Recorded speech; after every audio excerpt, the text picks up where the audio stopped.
The emergency session of the Galactic Council convened in the crystalline chambers of Nexus Prime, where representatives from 47 species gathered under the pale blue glow of artificial suns.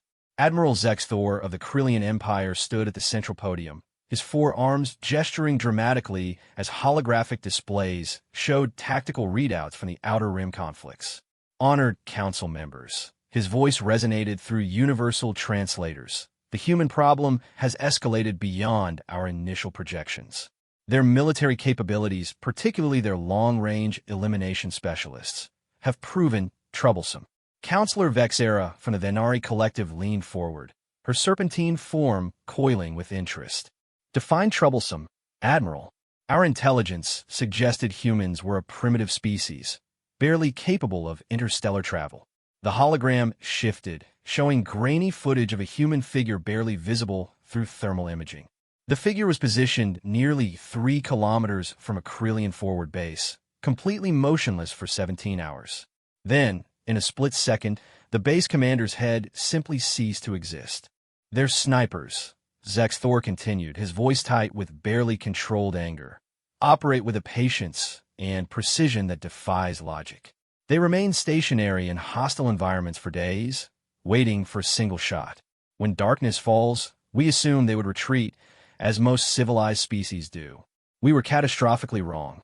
The assembled delegates murmured among themselves.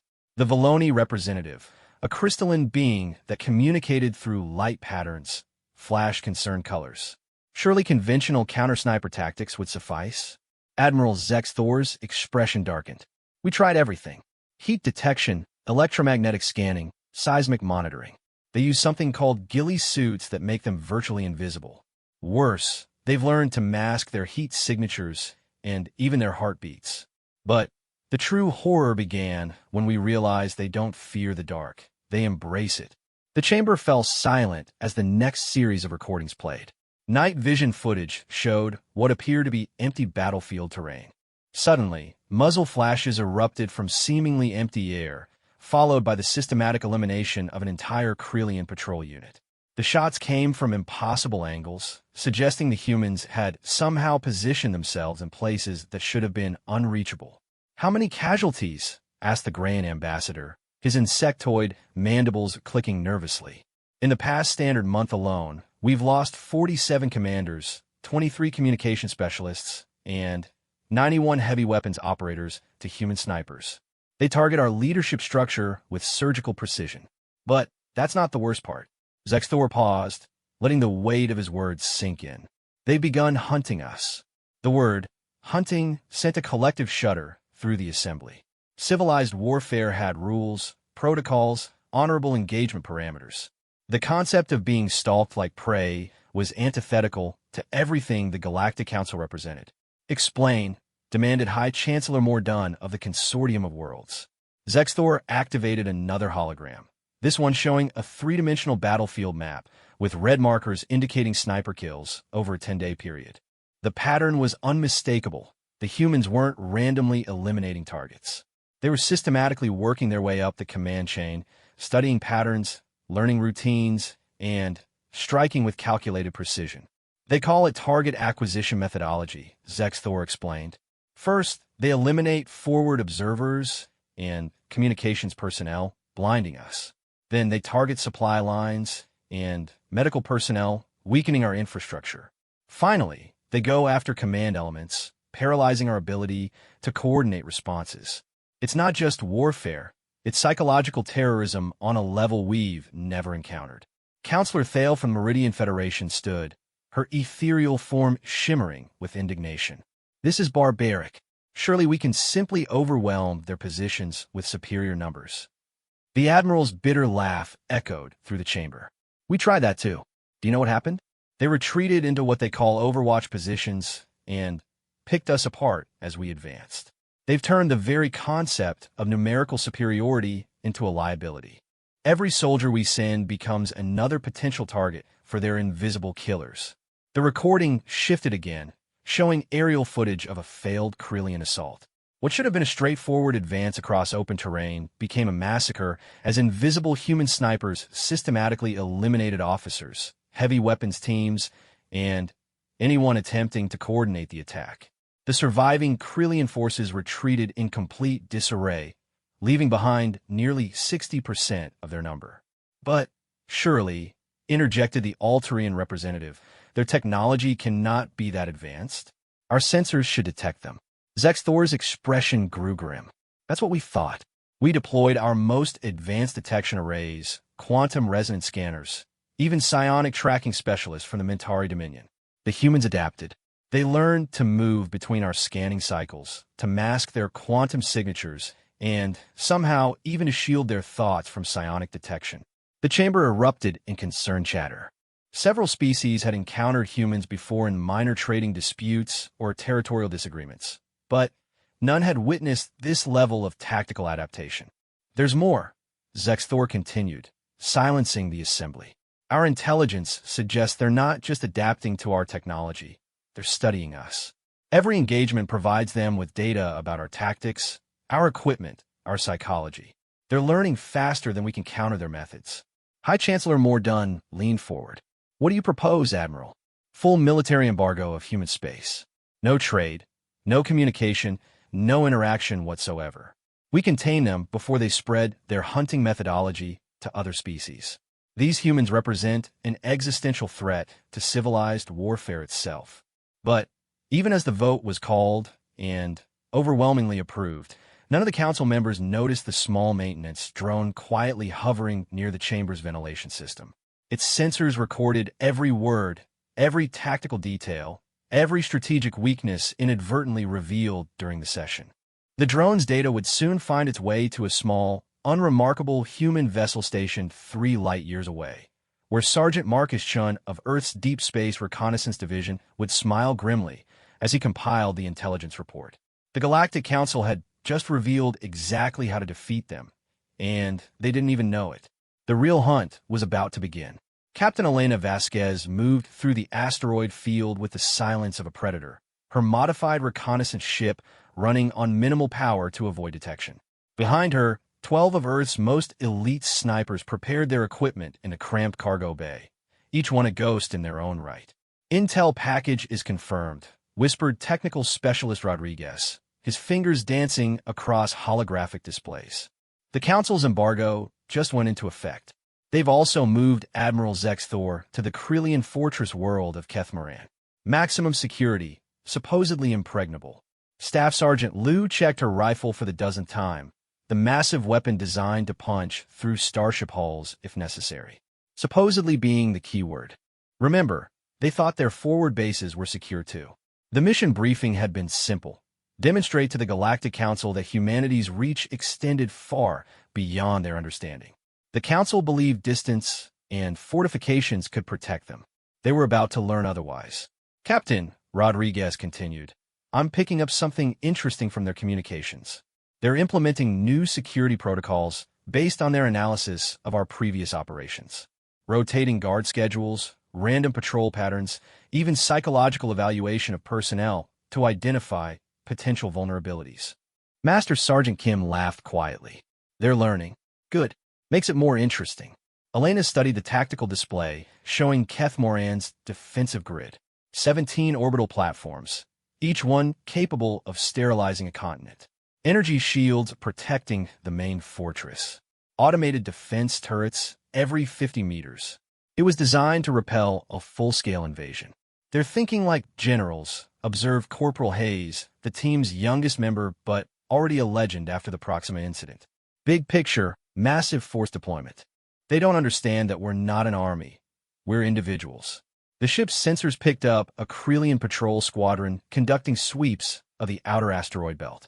Elena watched as the alien vessels moved in perfect formation, their scanning arrays probing every rock and ice chunk large enough to hide a ship. Textbook search pattern, she murmured. Methodical, thorough, completely predictable. She activated the ship's stealth systems, a hybrid of human innovation and technology quietly acquired from various galactic conflicts. Rodriguez deployed the decoy drones. Within minutes, 3 small drones detached from the ship and began mimicking the electromagnetic signature of their vessel. The patrol squadron immediately altered course to investigate the false readings, leaving a gap in their search pattern that Elena exploited with surgical precision. Phase 1 complete, she announced as they slipped past the outer defenses. Now comes the fun part. The plan was ambitious even by human standards. Rather than attempting a direct assault on the fortress, they would insert the sniper teams across 17 different locations on Keth Moran's surface. Each team would establish observation posts and begin systematic intelligence gathering. The planet's defenders would know they were being watched, but not from where.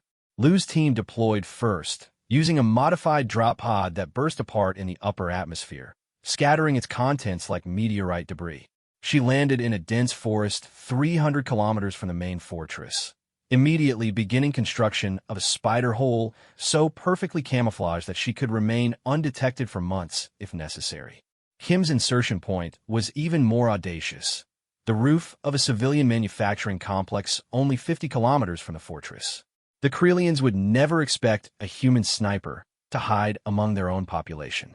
Hayes chose a mountain peak that offered a clear line of sight to the fortress's main command tower.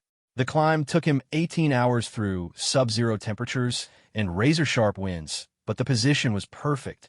No Krelian could survive in such conditions long enough to establish a shooting position. As each team confirmed successful insertion, Elena monitored Krelian communications from orbit. The enemy was already showing signs of paranoia. Guard rotations increased from every 6 hours to every 2. Sensor sweeps that previously focused on obvious approach routes now probed every shadow and crevice. "They know we're here," Rodriguez observed. "Stress indicators in their communications are off the charts." "Good," Elena replied. "Fear makes people make mistakes." The first shot came 3 days later. Kim had identified a pattern in the fortress's external maintenance schedule. Every morning at precisely 0800 local time, a Krelian technician would emerge to calibrate the eastern sensor array. The position was protected by energy shields and supposedly outside the range of any portable weapon. Kim's rifle, however, wasn't portable by galactic standards. The projectile traveled at nearly light speed, penetrating the energy barrier through a quantum tunnel effect that most species hadn't even theorized yet.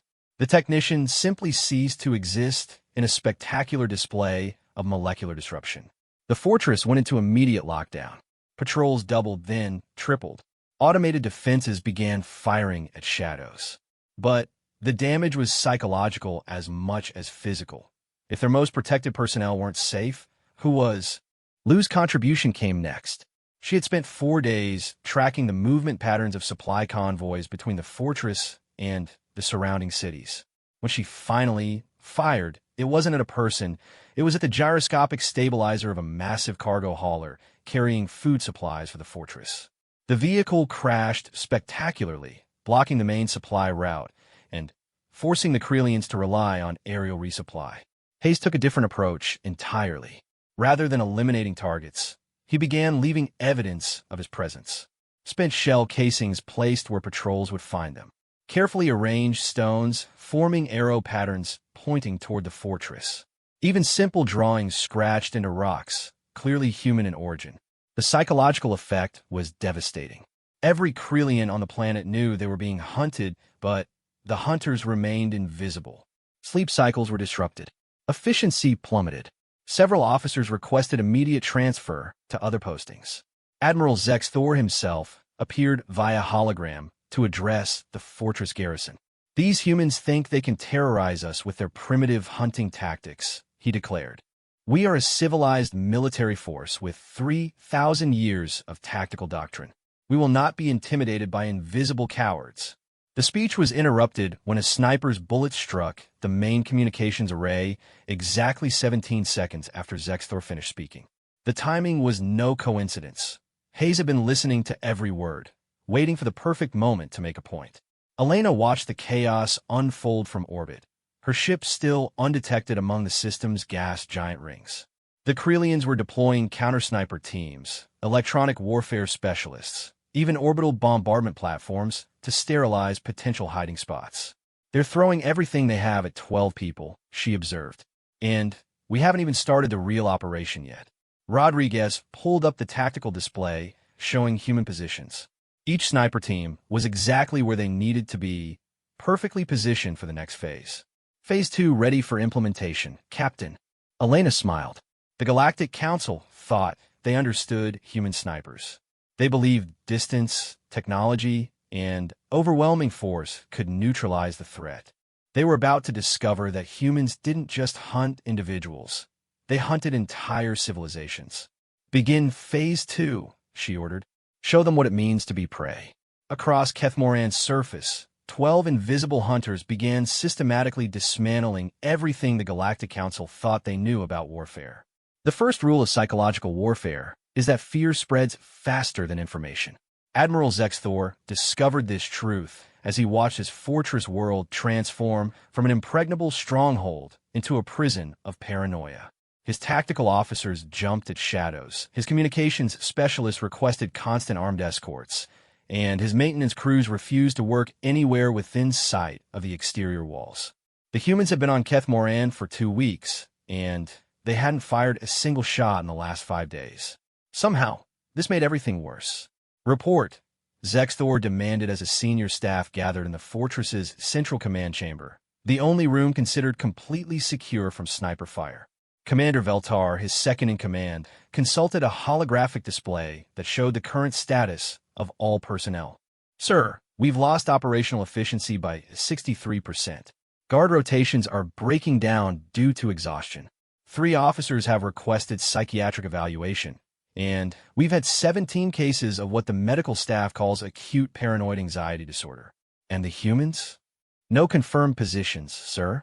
Our counter-sniper teams have found evidence of their presence. Footprints, disturbed vegetation, equipment caches, but always hours or days after they've moved on. It's like they're anticipating our search patterns. What Veltar didn't know was that Corporal Hayes had spent the previous night inside the fortress itself, having scaled the supposedly unclimbable eastern wall using climbing techniques the Krelians couldn't comprehend. He'd placed tiny surveillance devices throughout the building's ventilation system, giving his team complete access to their tactical communications. Lieutenant Colonel Sarah Mitchell, observing from her concealed position in the northern mountains, smiled as she listened to the Krelian command conference through her earpiece. The enemy was doing exactly what humans had predicted they would do, thinking defensively, reacting instead of acting, allowing fear to dictate strategy. Phase 3 is ready for implementation. She transmitted to the other team leaders using a communication system that piggybacked on Krelian networks. Remember, we're not just fighting the forces on this planet. We're fighting the entire Galactic Council's perception of human capabilities. The plan was elegant in its simplicity. For the next 72 hours, human snipers would demonstrate capabilities that should have been impossible, proving that the Council's understanding of warfare itself was fundamentally flawed. Staff Sergeant Lou struck first, targeting something no sniper should have been able to hit, a communication satellite in low planetary orbit. Her rifle, modified with targeting systems borrowed from Starship weapons, sent a projectile through the planet's atmosphere at velocities that turned it into a miniature meteor. The satellite simply vanished in a brief flare of light. The psychological impact was immediate. If humans could shoot down orbital assets from planetary surface, nowhere in the system was truly safe. Master Sergeant Kim followed with an even more audacious demonstration. Using intelligence gathered from Hayes surveillance devices, he identified the exact moment when Admiral Zexthor would be reviewing defensive positions in the fortress's observation deck. Instead of targeting the Admiral, which would have been impossible through the armored transparent steel, Kim shot the decorative crystal sculpture sitting on the Admiral's desk. The shot came from a position 18 kilometers away, threading between 2 defensive towers, through a gap in the energy shields that existed for exactly 0.3 seconds as the shield generator cycled, and into a room that the Krelians believed was absolutely secure. Zexthor dove for cover as crystal fragments scattered across his desk, the sculpture's destruction a clear message. We can reach you whenever we want. But the most devastating demonstration came from an unexpected source. Technical specialist Rodriguez, who had been monitoring Krelian communications from orbit, discovered something that changed everything. The fortress's quantum encryption system, supposedly unbreakable, used a rotating cipher based on Krelian mathematical constants. Constants that followed predictable patterns. Within 6 hours, Rodriguez had cracked their entire communication network. Suddenly, human snipers knew everything. Patrol schedules, supply routes, personnel assignments, even Admiral Zexthor's personal daily routine. They intercepted orders before they were issued, anticipated tactical changes before they were implemented, and appear to possess almost supernatural knowledge of Krillian operations. The breaking point came when Sergeant First Class Maria Santos intercepted communications about a secret meeting between Zexthor and a delegation from the Venari Collective. The meeting was scheduled to take place in a supposedly secure underground bunker, its location known only to 5 individuals. Santos was waiting when they arrived. The bunker was 300 meters underground, accessible only through a single heavily guarded tunnel.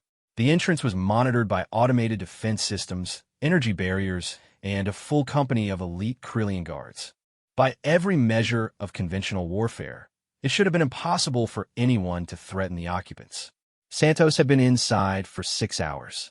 She had entered through what the Krillians considered impossible, the geothermal vent system that provided the bunker's heating. The vents were barely large enough for a human to crawl through, filled with scalding steam, and supposedly too dangerous for any rational being to attempt. The Krillians didn't understand that human special forces routinely trained in environments that would kill most galactic species. When Admiral Zexthor and the Venari delegation gathered around the holographic conference table, they found a single red rose lying in the center, a flower that didn't exist anywhere in the Krillian star system. Beside it was a note written in perfect Krillian script. "We could have taken you all. We chose not to. Think about why." The psychological devastation was complete. If humans could penetrate the most secure location on the planet and leave calling cards instead of corpses, then the very concept of security was an illusion. Captain Vasquez watched from orbit as emergency evacuation protocols activated across the fortress. Transport ships began arriving to remove what the Krillians now classified as non-essential personnel. The great stronghold of Kethmoran was emptying itself. Mission parameters achieved, she transmitted to Earth Command. Galactic Council defense doctrine has been proven inadequate against human special operations capabilities. Ready to proceed to Phase 4. The response came back immediately. Negative, Captain. New objectives inbound. Council has just authorized deployment of their Omega Protocol. Apparently, they've decided conventional warfare isn't going to work. Vasquez frowned. What's the Omega Protocol? Unknown, but intelligence suggests it involves non-human assets. Things that don't think like the species we've been fighting. Captain, they're bringing in something that's supposed to hunt the hunters. Below on Kethmoran's surface, the 12 human snipers continued their invisible war, unaware that the Galactic Council had just decided to abandon civilized warfare entirely. The real battle was about to begin, and this time, humanity wouldn't be fighting soldiers. They'd be fighting monsters. Deep in the restricted archives of the Galactic Council, High Chancellor Mordun access files that have been sealed for over a millennium. The holographic display cast eerie shadows across his angular features as he reviewed classified documents marked with warnings in 17 different languages. "Are we certain this is necessary?" asked Counselor Vexura, her serpentine form coiled with anxiety. The last time these assets were deployed, entire star systems went dark. Mordun's expression remained grim. The humans have proven that conventional military doctrine is useless against their methods. They think like predators, not soldiers. We need something that thinks like them, or something that doesn't think at all. The Omega Protocol had been created during the Void Wars, when the Council faced an enemy that couldn't be negotiated with, couldn't be reasoned with, and couldn't be defeated through traditional means. The solution had been to fight monsters with monsters. Admiral Zexthor's image flickered to life via quantum entanglement communicator, his normally composed demeanor showing cracks of strain. "High Chancellor, the situation on Kethmoran has deteriorated beyond salvage. The humans aren't just conducting military operations. They're conducting psychological warfare on a level we've never encountered. My forces are on the verge of complete breakdown." Expert Mordun demanded. "Yesterday, one of my officers found his personal journal replaced with a detailed psychological profile written by the humans. They knew his childhood fears, his military training records, even his romantic relationships. They didn't threaten him. They just demonstrated that they understood him better than he understood himself. He requested immediate transfer to a psychiatric facility. The Chancellor absorbed this information with growing alarm. How is such intelligence gathering possible? We don't know. But there's more. They begun leaving gifts. Personal items that belong to deceased relatives, rare books from homeworlds, even food prepared according to traditional family recipes. It's as if they're saying, we know everything about you, but we're choosing mercy. Counselor Thale flickered with agitation. This is psychological torture designed to break military cohesion. We cannot allow it to continue. Mordun activated the Omega Protocol with reluctant determination. Within hours, 3 unmarked vessels departed from a hidden facility in the Void Rim. Their cargo holds containing horrors that most Council species preferred to forget existed. On Keth-Moran, Corporal Hayes detected the incoming ships long before Krelian sensors registered them. The vessels moved with a predatory grace that seemed wrong somehow, as if they were alive rather than mechanical. Captain, he transmitted to Vasquez, we've got incoming hostiles. 3 ships, unknown configuration, but they're not flying like anything in the Galactic Council database. Elena studied the sensor readings with growing unease. The ship's energy signatures were unlike anything in human records. Organic, chaotic, almost alive. All teams, prepare for immediate extraction. Something's not right about this. But extraction became impossible when the ships landed and disgorged their cargo. The creatures that emerged defied classification by any known biological system. They were vaguely humanoid, but wrong in ways that hurt to look at directly. Some moved on too many legs, others had sensory organs in impossible configurations, and all of them radiated an aura of predatory intelligence that made veteran snipers feel like prey for the first time in their careers. Staff Sergeant Liu was the first to encounter one. She had been monitoring Krelian communications from her spider hole when something blocked her view, something that hadn't been there moments before. The creature stood 7 feet tall, covered in what looked like living shadows that shifted and flowed independent of any light source. Its head turned toward her hiding position with impossible precision. Liu fired 3 shots center mass with rounds designed to penetrate starship armor. The creature absorbed the impacts without visible effect, then smiled with far too many teeth. Contact with unknown hostile. Liu transmitted, her voice remarkably steady despite the circumstances. Standard ammunition ineffective. Something's very wrong with these things. Master Sergeant Kim had a similar experience moments later. The creature that found him moved like liquid mercury, flowing between cover positions faster than human reflexes could track. When Kim tried to relocate, he discovered that the thing had somehow anticipated his movement, waiting at his fallback position with patient malevolence. They're hunting us, Kim reported. Not searching, hunting. They know where we are before we move. The creature's methods became clear as reports flooded in from all 12 sniper teams. These weren't soldiers or even animals in any conventional sense. They were apex predators designed specifically to hunt other predators. They moved without sound, tracked without visible senses, and seemed to understand human psychology with inhuman precision. Hayes, isolated on his mountain peak, watched through his scope as one of the creatures scaled a vertical cliff face that should have been impossible to climb. The thing moved like gravity was optional, its limbs finding purchase on surfaces that looked completely smooth. Captain, Hayes transmitted, I don't think these are natural creatures. They're moving like they were designed to hunt snipers specifically. Elena's blood ran cold. What do you mean designed? They're using counter-sniper tactics I've never seen before. Perfect concealment, unpredictable movement patterns, and they're not registering on thermal or electromagnetic sensors. It's like someone took everything we do and created something specifically to counter it. The situation deteriorated rapidly.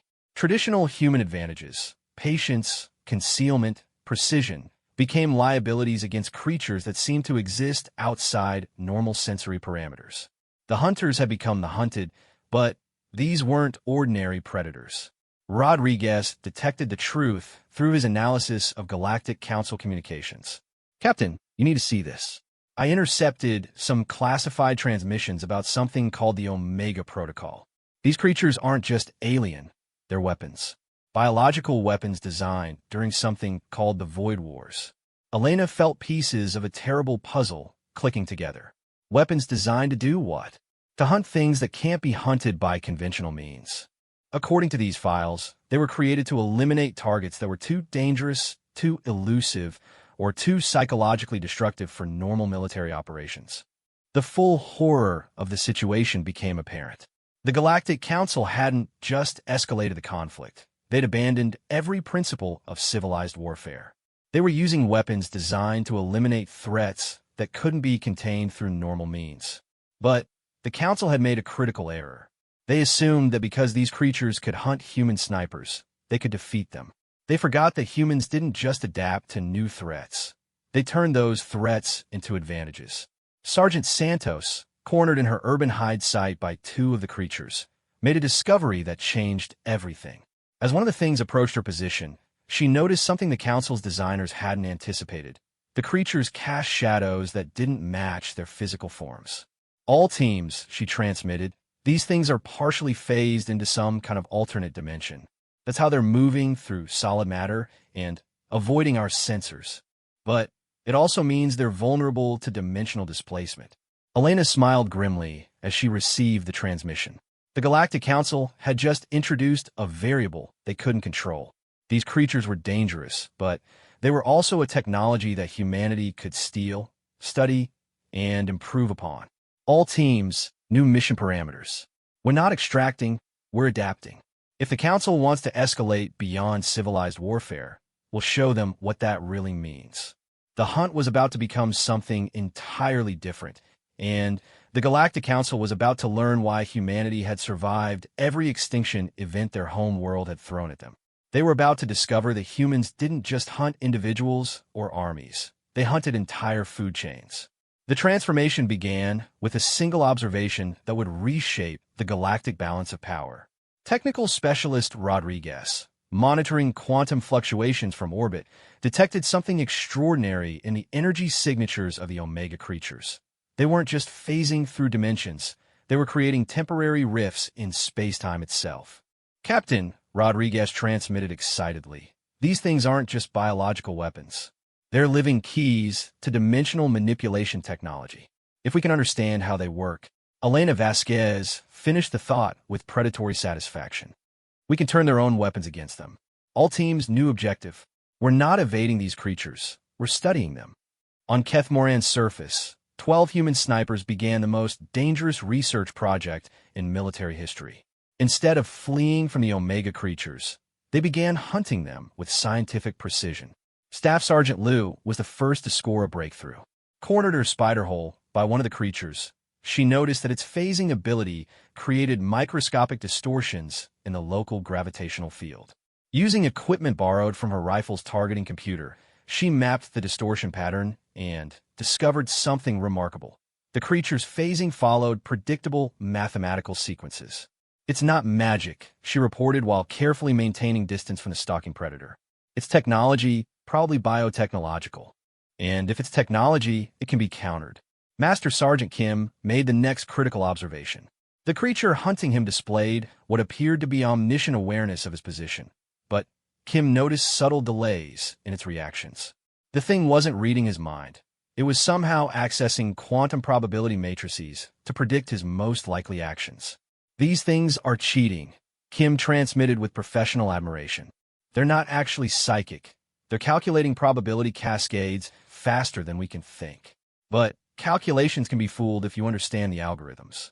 Kim proved his theory by deliberately thinking about moving to his secondary position while actually relocating to a completely random location.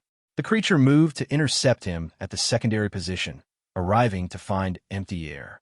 For the first time since their deployment, one of the Omega creatures looked confused. Hayes, still perched on his mountain position, made perhaps the most important discovery.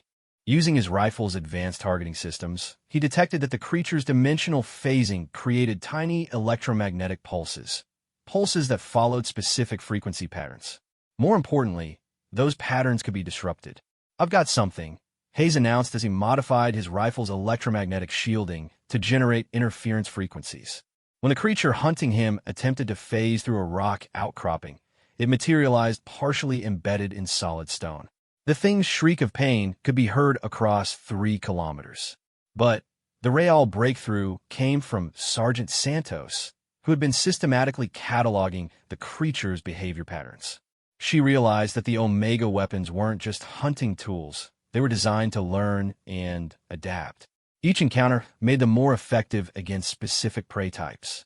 They're evolving their hunting strategies in real time, Santos reported. But that means they're also transmitting data back to some kind of central processing system. If we can identify that system, Rodriguez intercepted the transmission vectors within hours. The creatures were quantum entangled with a control facility hidden in the void rim, continuously uploading tactical data and receiving strategy updates.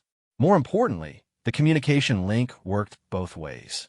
"Captain," Rodriguez announced with barely contained excitement, "I can hack their command network. These creatures are essentially remote weapons platforms. If I can access their control protocols." Elena authorized the attempt immediately. What followed was perhaps the most audacious cyber warfare operation in human history, hacking directly into alien biological weapons while they were actively trying to kill the hacking team. The process took 17 hours of careful signal manipulation while human snipers played deadly games of cat and mouse with creatures designed specifically to hunt them. But Rodriguez succeeded in doing something the Galactic Council's designers had considered impossible. He gained administrative access to the Omega Protocol's command structure. "Ladies and gentlemen," Rodriguez announced, "I now have root access to their entire weapons program. I can see everything, creature specifications, deployment protocols, even the location of their manufacturing facilities." But Elena had a better idea.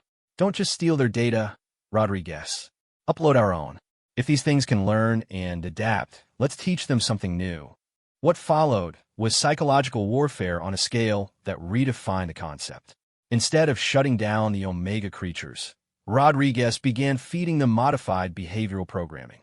The creatures continued to hunt, but their targets slowly shifted from human snipers to Galactic Council military assets. Admiral Zexthor watched in horror as his own weapons turned against him. Omega creatures that had been deployed to eliminate human snipers began systematically hunting Kryllian commanders. The things moved through the fortress with impossible stealth, eliminating targets with brutal efficiency. "What's happening?" Zexthor demanded as his command staff was systematically reduced by creatures that were supposed to be on their side. High Chancellor Mordun received the answer in a transmission that bypassed every security protocol in the Galactic Council's network. The message appeared on every command screen simultaneously, bearing a simple signature: Earth Special Operations Command. To the Galactic Council, you deployed weapons designed to hunt hunters. Congratulations, you succeeded beyond your wildest dreams. These creatures are now hunting the greatest threat to civilized warfare in the galaxy. You. We estimate your military command structure has approximately 72 hours before complete collapse. You have one opportunity to negotiate surrender. The Council's response was immediate panic. Emergency session protocols activated across the galaxy as the full implications became clear. The humans hadn't just defeated the Omega Protocol. They had turned it into a weapon against its creators. But Elena Vasquez had one final demonstration to deliver. Using the compromised Omega creatures as an infiltration vector, human forces gained access to classified Council databases that contained information about every military installation, every strategic resource, every defensive weakness across 47 star systems. "We now know everything about you," Elena transmitted during the Council's emergency session. "Your fleet dispositions, your industrial capacity, your political alliances, even your personal fears and psychological profiles. We've been inside your most secure facilities, walked through your most classified installations, and studied your most protected technologies." The hologram that appeared in the Council chamber showed a human woman in military uniform, but behind her was something that made several delegates recoil in terror. One of the Omega creatures, standing motionless as if awaiting orders. "You taught us that civilized warfare has limitations," Elena continued. "So we evolved beyond it. These creatures you created to hunt us, they're ours now. We've improved their design, upgraded their capabilities, and manufactured our own versions. But unlike you, we didn't just create monsters, we created guardians. The modified Omega creatures had indeed been improved.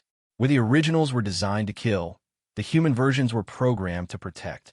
They would hunt only those who threatened human colonies or allies, and their definition of threat included anyone who ordered attacks on civilian populations. Your embargo is now irrelevant, Elena announced. We don't need your trade routes or your resources. We have something better, perfect intelligence on everything you do, and the ability to respond to threats before you can implement them. The galaxy just became a very dangerous place for anyone who thinks humanity can be intimidated. The Galactic Council's vote to end the embargo was unanimous. But the real decision was made in private communications between species leaders away from official channels. The humans had demonstrated something that changed the fundamental nature of galactic politics. They weren't just another species to be managed or contained. They were the new apex predators. Admiral Zex Thor, broadcasting from what remained of his fortress on Keth Moran, delivered the final assessment. We thought we were hunting snipers. We were wrong. We were teaching them to hunt us. And they learned very, very well. Captain Elena Vasquez smiled as she watched Galactic Council fleets withdraw from human space. Their formation patterns now, including specific protocols for avoiding engagement with enhanced human assets. The hunt was over, but only because there was no prey left worth chasing. Humanity had become something the galaxy had never seen before, a species that didn't just adapt to threats, but transformed them into evolutionary advantages. The Galactic Council had tried to contain the hunters. Instead, they had accidentally created something far more dangerous. Human beings with access to technologies from 47 different civilizations, and the motivation to use them. The stars themselves had just become hunting grounds, and humanity was no longer the prey.